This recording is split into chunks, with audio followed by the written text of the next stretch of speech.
তার মানে হচ্ছে আমরা আহ, যে ভাষা লিখি, ভাষা লেখার জন্য আমাদের যেটা দরকার হয় সেটা হচ্ছে ওয়ার্ড, অর্থাৎ শব্দের সাহায্যে গঠিত হয় বাক্য, বাক্যের সাহায্যে প্রকাশ পায় ভাষা।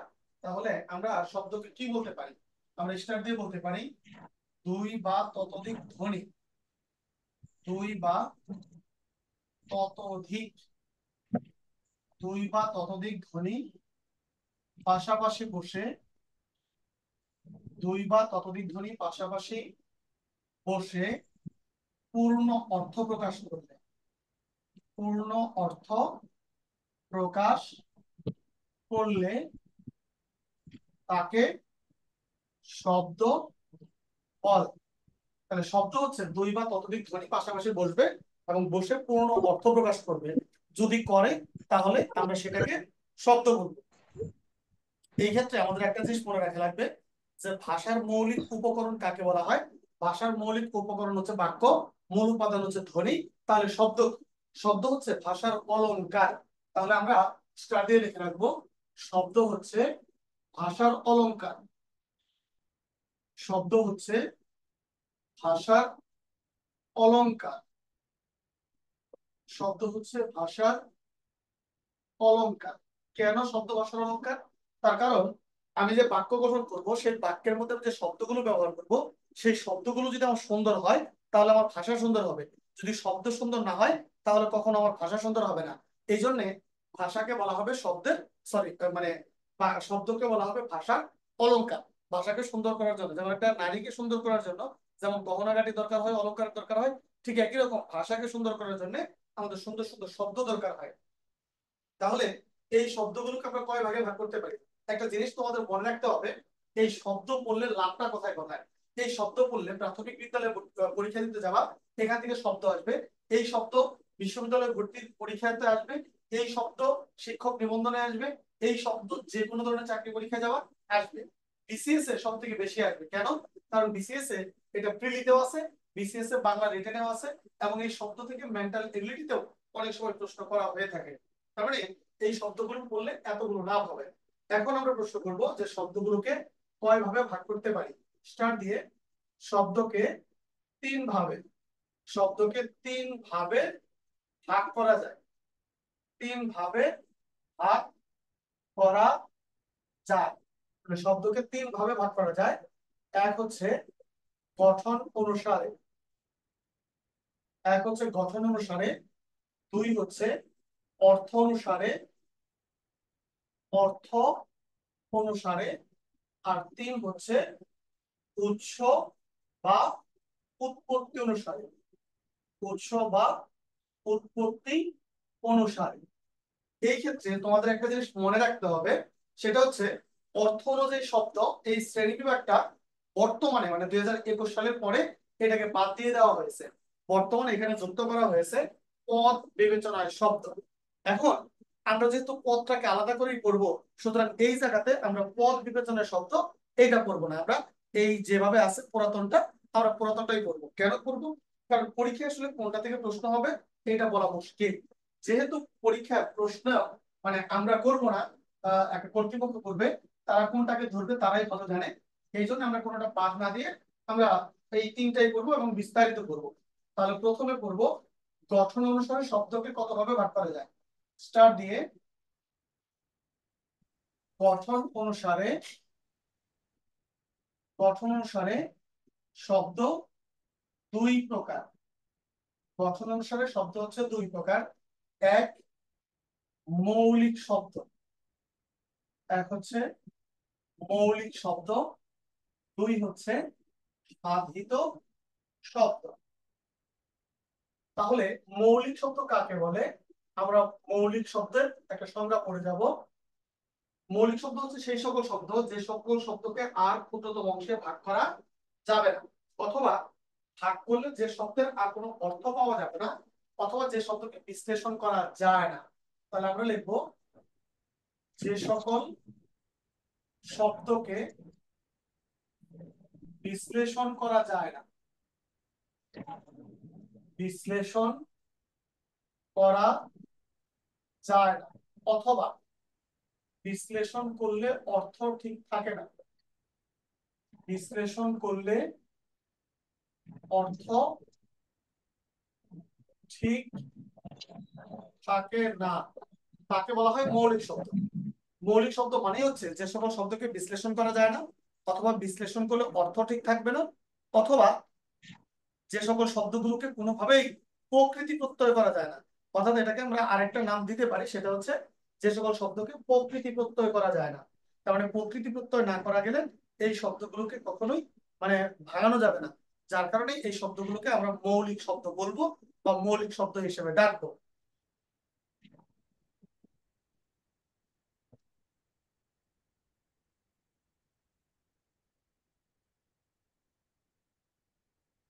তাহলে এই হচ্ছে মৌলিক শব্দ। এখন আমরা যদি এগুলোর উদাহরণ দেই, আমরা এগুলোকে অনেক ভাবেই উদাহরণ দিতে পারি।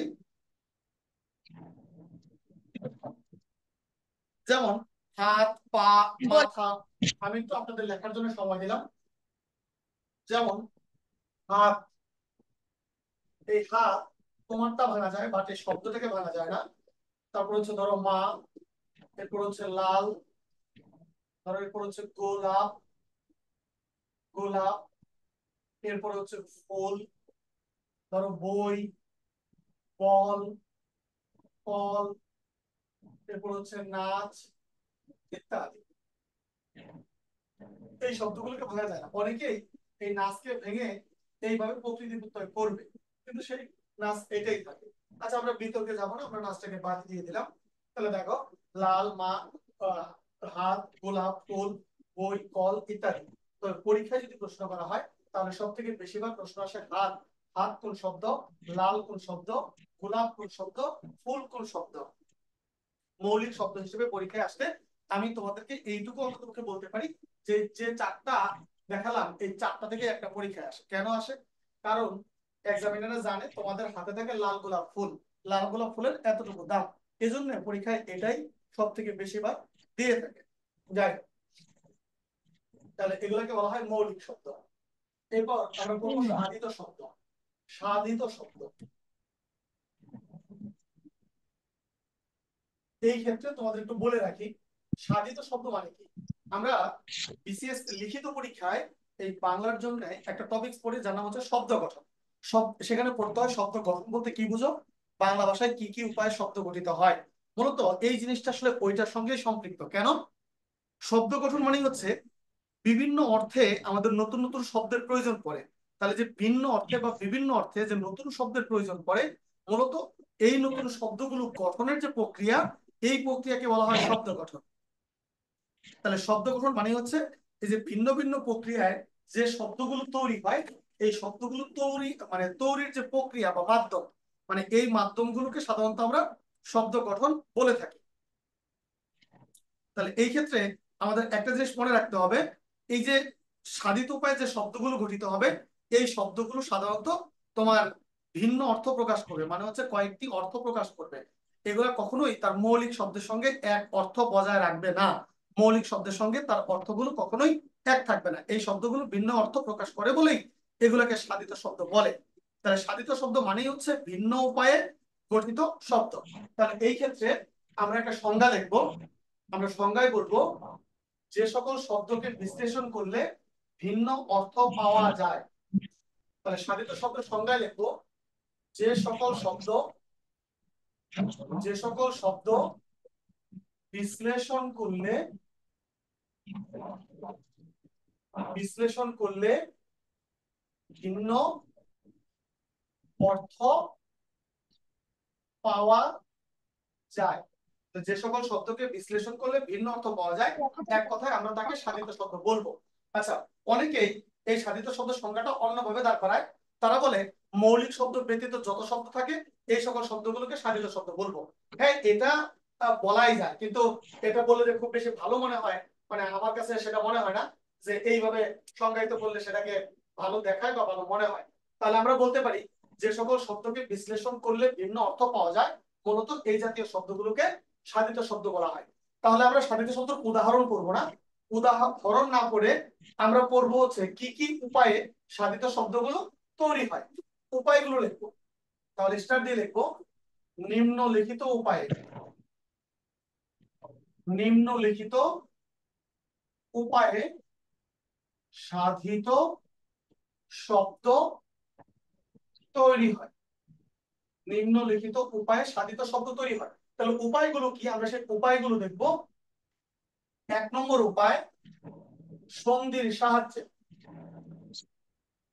তাহলে সন্ধির সাহায্যে আমাদের বাংলা ভাষায় যত শব্দ গঠিত হবে সকল শব্দকে আমরা সাধিত শব্দ বলবো। সেটা কিভাবে? উদাহরণ যদি দেই, যেমন বিদ্যা যোগ আলয় সমান সমান কাকে বলা হয়? বিদ্যালয়। বিদ্যালয়। তাহলে বিদ্যালয় শব্দের বিদ্যা শব্দের অর্থ হচ্ছে জ্ঞান, আলয় মানে হচ্ছে ঘর বা স্থান। তাহলে বিদ্যালয় মানে হচ্ছে যেখানে জ্ঞান বিতরণ করা হয়, যেখানে জ্ঞান বিতরণ করা হয় মূলত এটাকে বলা হয় বিদ্যালয়। এইখান থেকে আমরা একটা জিনিস বুঝতে পারি যে এই সাধিত শব্দগুলো শুধু অর্থের পরিবর্তন করে না, অর্থের সম্প্রসারণ বা সংকোচনও ঘটাবে। মানে অর্থের পরিবর্তনই শুধু করে না, অর্থের সম্প্রসারণ বা সংকোচন এই দুটাই ঘটাতে পারে।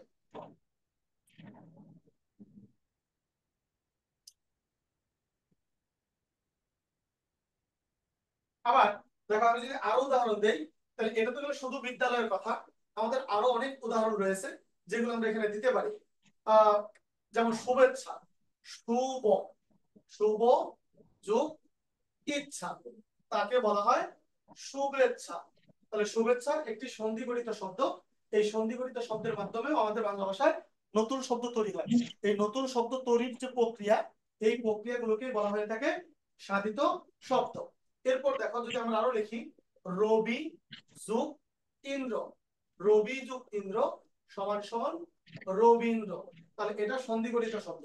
অর্থাৎ সন্ধিগঠিত আমরা যত শব্দ পড়বো এই সকল শব্দকে বলা হয়ে থাকবে সাধিত শব্দ। সন্ধিগঠিত যত শব্দ আছে সকল শব্দই হচ্ছে সাধিত শব্দ। তাহলে 2 নম্বরে সমাসের সাহায্যে। সমাসের সাহায্যে, তার মানে সমাসের সাহায্যে বাংলা ভাষায় যত শব্দ গঠিত হয় সকল শব্দকেই আমরা সাধিত শব্দ বলতে পারি। সেটা কিভাবে? ধরো আমি বললাম সিংহ চিহ্নিত আসন, সিংহ চিহ্নিত সিংহাসন। আসন সমান সমান এক কথা কাকে বলা হয়? সিংহাসন। তাহলে সিংহাসন শব্দটি গঠিত হয় 3টা শব্দের সমন্বয়ে, সুতরাং সিংহাসন একটি সাধিত শব্দ। আর একটু ক্লিয়ার করে যদি বলি, তাহলে মনে রাখবা সিংহাসন শব্দটি 2 ভাবে গঠিত। এটা সন্ধির সাহায্যেও গঠিত, এটা সমাসের সাহায্যেও গঠিত। যেহেতু সিংহাসন শব্দটা সন্ধি এবং সমাস উভয়ের মাধ্যমে গঠিত হয়, সুতরাং এটাকে আমরা চোখ বন্ধ করে সাধিত শব্দ বলতে পারি। তার মানে এটা সাধিত শব্দ, এর মধ্যে কোনো ডাউট নেই। আচ্ছা, আমরা যদি আরো কিছু উদাহরণ দেই, ধরো তো এখানে মাত্র একটা উদাহরণ দিলাম। আমরা লিখলাম বিলাত হতে ফেরত, বিলাত হতে ফেরত তাকে বলা হয় বিলাত ফেরত। তারপরে বিলাত হতে ফেরত তাকে বলা হয় বিলাত ফেরত। তাহলে বিলাত এখানে একটা শব্দ, হতে একটা শব্দ, ফেরত একটা শব্দ। তাহলে 3টা শব্দ থেকে একটা শব্দ সৃষ্টি হয়েছে, নাম তার বিলাত ফেরত। সুতরাং এটাও একটা সাধিত শব্দ। তাহলে আমরা কেবল দেখলাম 2টা প্রক্রিয়া। আমরা যদি 3 নম্বর প্রক্রিয়াটা দেখি, তাহলে 3 নম্বর হচ্ছে প্রকৃতি প্রত্যয়ের সাহায্যে। প্রকৃতি প্রত্যয়ের সাহায্যে, তার মানে প্রকৃতি প্রত্যয়ের সাহায্যে যত প্রকার শব্দ গঠিত হবে আমরা সকল শব্দগুলোকেই সাধিত শব্দ বলবো। যেমন বলা হলো রাগ যোগ আল সমান সমান তাকে বলা হয় রাখাল। এই যে রাগ যোগ আল তাকে বলা হলো রাখাল। খেয়াল করো, এখানে রাগ শব্দের অর্থ কি? বলা হলো এই তুই কলমটা রাখ, এই তুই বইটা রাখ, এই তুই এটা রাখ, ওইটা রাখ। তার মানে তাদের আদেশ করা বোঝায়। যদি আদেশ করা বোঝায় এটাকে বলা হয় কৃত প্রকৃতি। তাহলে এটা যদি কৃত প্রকৃতি হয় শব্দের মূল, আর এর সাথে যে যুক্ত হয় তার নাম হচ্ছে প্রত্যয়। তাহলে এই রাখাল শব্দটা কৃত প্রকৃতি প্রত্যয়ের সাহায্যে গঠিত হয়েছে। তাহলে এটা একটা সাধিত শব্দ। আবার আমি যদি বলি ঢাকা, ঢাকা যোগ আয় সমান সমান তাকে বলা হয় ঢাকায়। খেয়াল করে দেখো, এই যে ঢাকা যোগ আই বললাম, তাহলে ঢাকা শব্দটা একটা নামপদ। তার মানে ঢাকা হচ্ছে একটি নামপদ, আর আই হচ্ছে প্রত্যয়। সুতরাং এটা হচ্ছে তদ্ধিত প্রত্যয়। তাহলে আমরা 3টে উপায় পাইলাম। একটা উপায় পেলাম সন্ধি, একটা উপায় পেলাম সমাস, আর একটা উপায় পেলাম হচ্ছে প্রকৃতি প্রত্যয়। এছাড়াও বিভক্তির সাহায্যে, উপসর্গের সাহায্যে, তারপরে হচ্ছে তোমার দ্বিরুক্ত শব্দের সাহায্যে, এগুলোর সাহায্যেও বাংলা ভাষায় নতুন শব্দ তৈরি হবে। তাহলে এগুলো হচ্ছে সাধিত উপায়ে শব্দ গঠনের প্রক্রিয়া।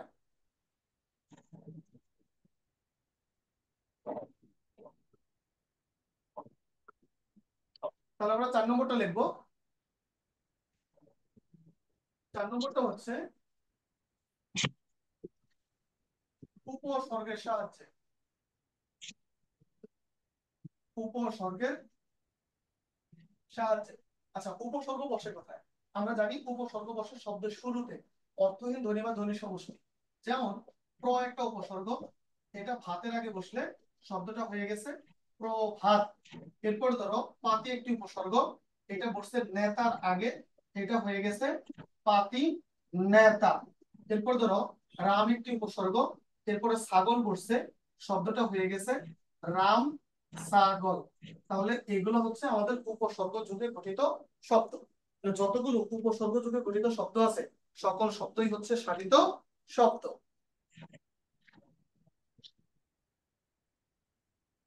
স্যার পাতি নেতাটা কি? পাতি নেতা মানে ক্ষুদ্র নেতা। নেতা হচ্ছে নেতা হচ্ছে মূল শব্দ, পাতি হচ্ছে উপসর্গ। এটাকে বলা হয় পাতি নেতা, মানে হচ্ছে ক্ষুদ্র নেতা। আচ্ছা। ওকে, তাহলে আমরা শব্দ গঠনের 4টা প্রক্রিয়ার নাম জানলাম। আমরা আরো 2টা প্রক্রিয়ার নাম জানবো। একটা হচ্ছে তোমার আহ বিভক্তির সাহায্যে, আর একটা হচ্ছে দ্বিরুক্ত শব্দের সাহায্যে। তাহলে 5 নম্বরটি লিখবো বিভক্তির সাহায্যে।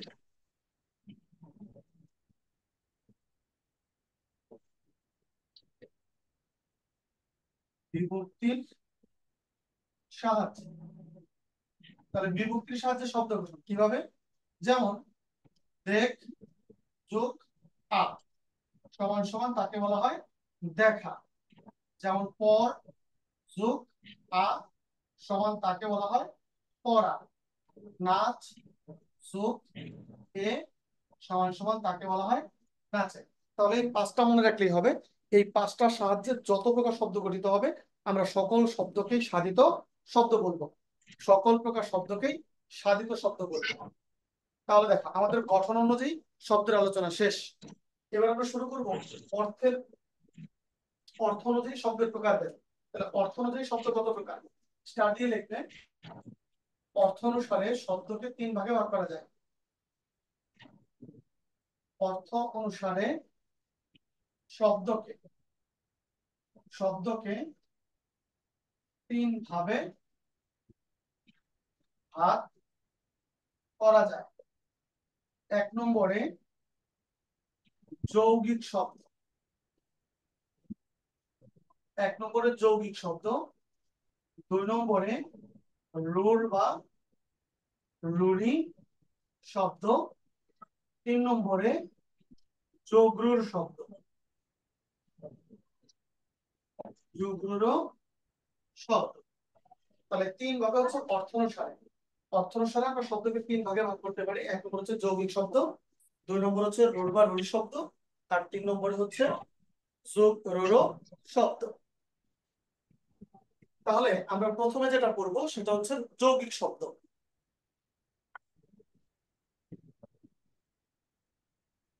তো যৌগিক শব্দ কাকে বলে?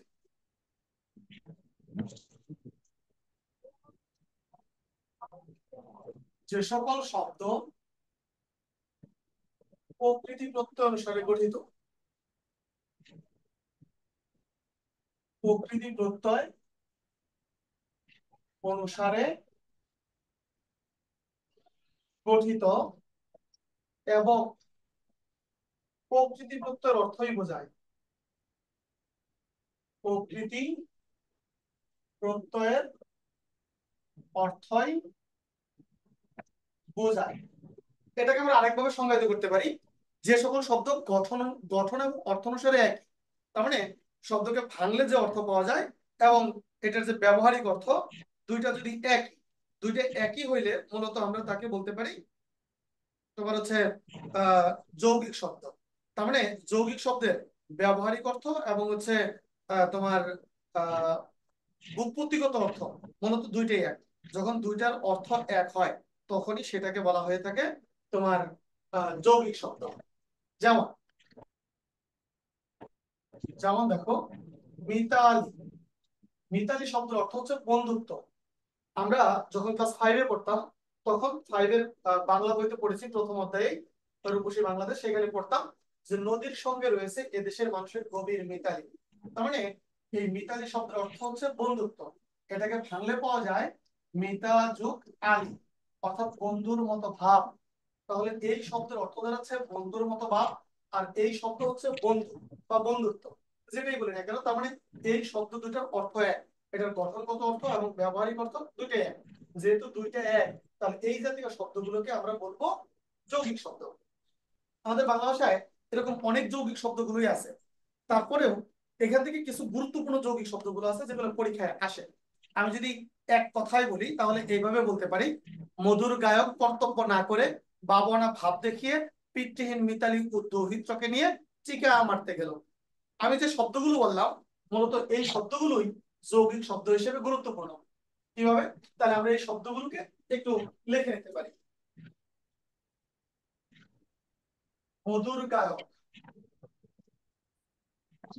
মধুর গায়ক কর্তব্য না করে,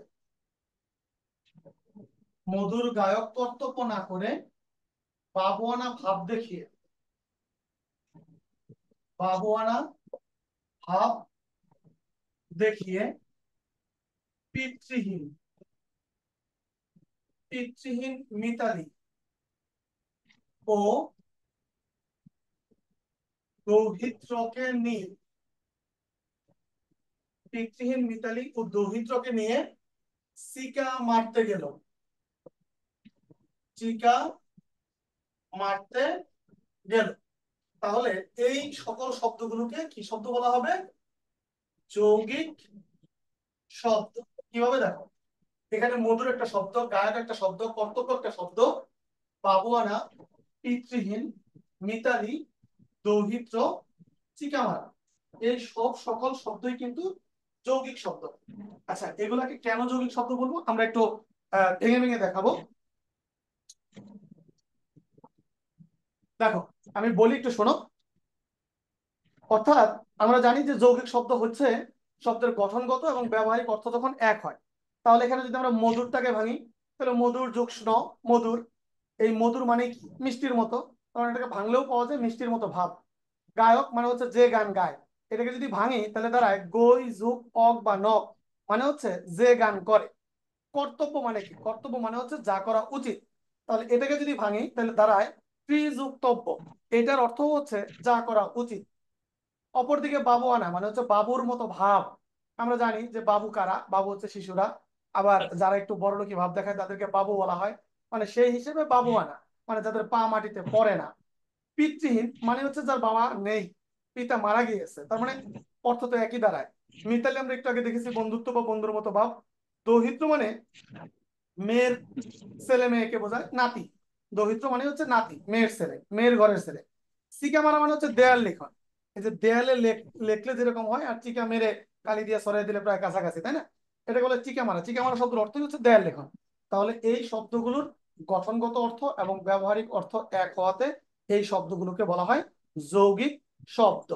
আশা করি তোমাদের মনে থাকবে, এবং পরীক্ষায় যৌগিক শব্দ যদি আসে তাহলে এর বাইরে আর একটাও আসবে না। মানে এ পর্যন্ত কখনো আসে নাই, পরীক্ষায় আসলে বারবার ঘুরে ফিরে এগুলাই আসতো। ওকে, এরপরে লিখবো হচ্ছে 2 নম্বরে রুল বা রুড়ি শব্দ।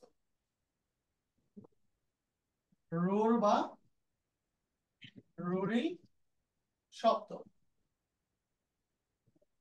যে সকল শব্দ প্রকৃতি প্রত্যয়ের সাহায্যে গঠিত,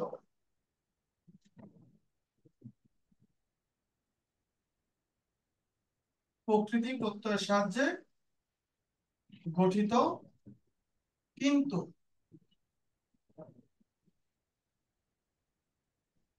প্রকৃতি প্রত্যয়ের অর্থ না বুঝিয়ে, প্রকৃতি প্রত্যয়ের অর্থ না বুঝিয়ে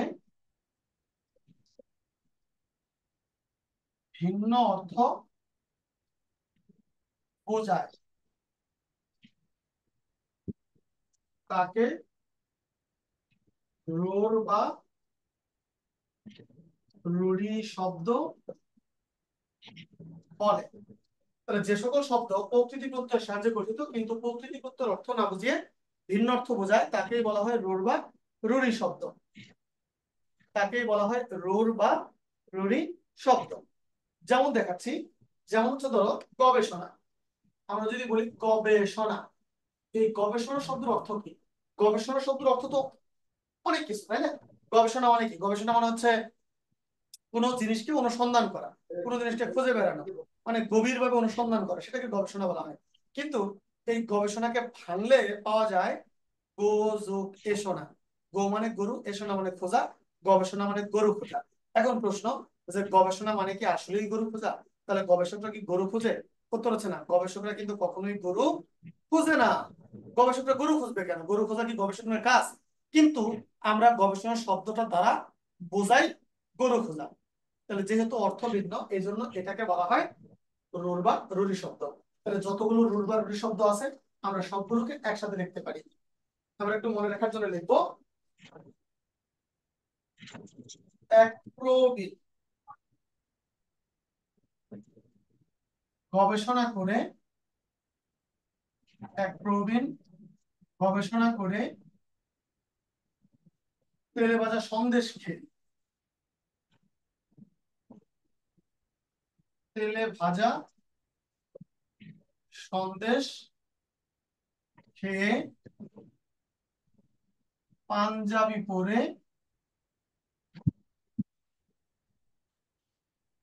পাঞ্জাবি পরে হস্তির পিঠে চড়ে হরিণের মাংস খেতে, হস্তির পিঠে চড়ে, হস্তি মানে হাতি, হস্তির পিঠে চড়ে মানে শ্বশুর বাড়ি যাবে হাতির পিঠে চড়ে, হস্তির পিঠে চড়ে হরিণের মাংস খেতে, হরিণের মাংস খেতে বাঁশি বাজাতে বাজাতে, বাঁশি বাজাতে বাজাতে শ্বশুর বাড়ি যায়, শ্বশুর বাড়ি যায়, শ্বশুর বাড়ি মধুরহারি, এ বাঁশি বাজাতে বাজাতে শ্বশুর বাড়ি যায়।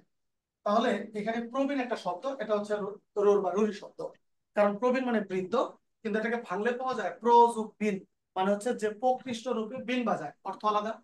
গবেষণা গো যোগ এসোনা মানে হচ্ছে গরু খোঁজা, তাহলে এটাও একটা রোর বা রুরি শব্দ। এরপরে তেল, তেল হচ্ছে সব থেকে দামি, তাই না? তেল কয় প্রকার? দুই প্রকার, একটা হচ্ছে দৃশ্য আর একটা হচ্ছে অদৃশ্য। সব থেকে দামি তেল কোনটা? যেটা অদৃশ্য, যে দেয় সেও খুশি, যারে দেয় সেও খুশি। এবার এইটাকে ভাঙলে পাওয়া যায় তিল যোগ স্ন, মানে হচ্ছে তিলজাত দ্রব্য। কারণ প্রশ্ন, তিলজাত দ্রব্য আর তেল কখনো এক হয় কিনা?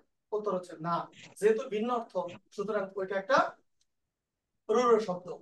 এরপরে সন্দেশ মানে মিষ্টান্ন, পাঞ্জাবি একটা পোশাক কিন্তু এখানে একটা জাতের নামও বোঝায়।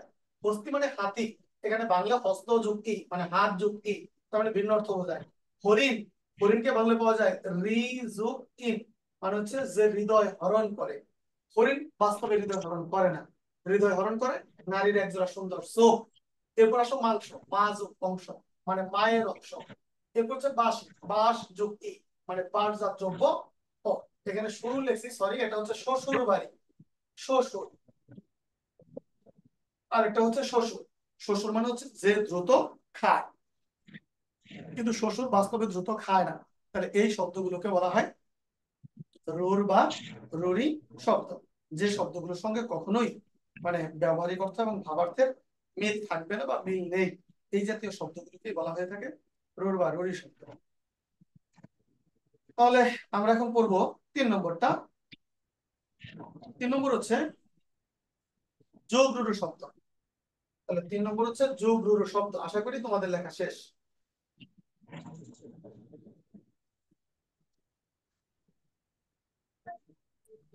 শেষ স্যার। 3 নম্বরে যোগ রুরু শব্দ। তাহলে যোগ রুরু শব্দ কাকে বলবো? যে সকল শব্দ সমাস সাধিত, যে সকল শব্দ সমাস সাধিত কিন্তু ব্যাস বাক্যের অর্থ না বুঝিয়ে ব্যাস বাক্যের অর্থ না বুঝিয়ে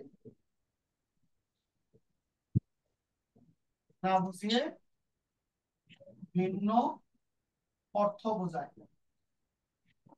তাকেই যুগ্র শব্দ বলে। তার মানে যুগ্র শব্দটি হচ্ছে সমাসসাধিত, মানে হচ্ছে এই শব্দটা গঠিত হয়েছে সমাসের সাহায্যে, কিন্তু ব্যাস বাক্যের অর্থ না বুঝিয়ে সম্পূর্ণ ব্যতিক্রমী ভিন্ন আরেকটি অর্থ যদি বোঝায়, তবে এই জাতীয় শব্দগুলোকেই আমরা বলবো হচ্ছে যুগ্র শব্দ। তারপরে যুগ্র শব্দগুলো সম্পূর্ণ আলাদা, যুগ্র শব্দগুলো সম্পূর্ণ আলাদা এবং ব্যতিক্রম যুগ্র শব্দ। স্যার ওই যে একটা আছে না, অধিকরণের সপ্তমী, করণের সপ্তমী, একটার মধ্যে আরেকটা ঢোকাও কেন? ওটা আলাদা। উম, ওটা আলাদা বুঝছি, কিন্তু হচ্ছে ওটা একটু সমস্যা আছে, ওটা ক্লাস নিবেন কি? আমার কাছে হেডফোন নাই, তো আমি মানে কত ভালো কিন্তু তোমার কথা শুনতে পাচ্ছি না, ওটা আমি পরে শুনবো।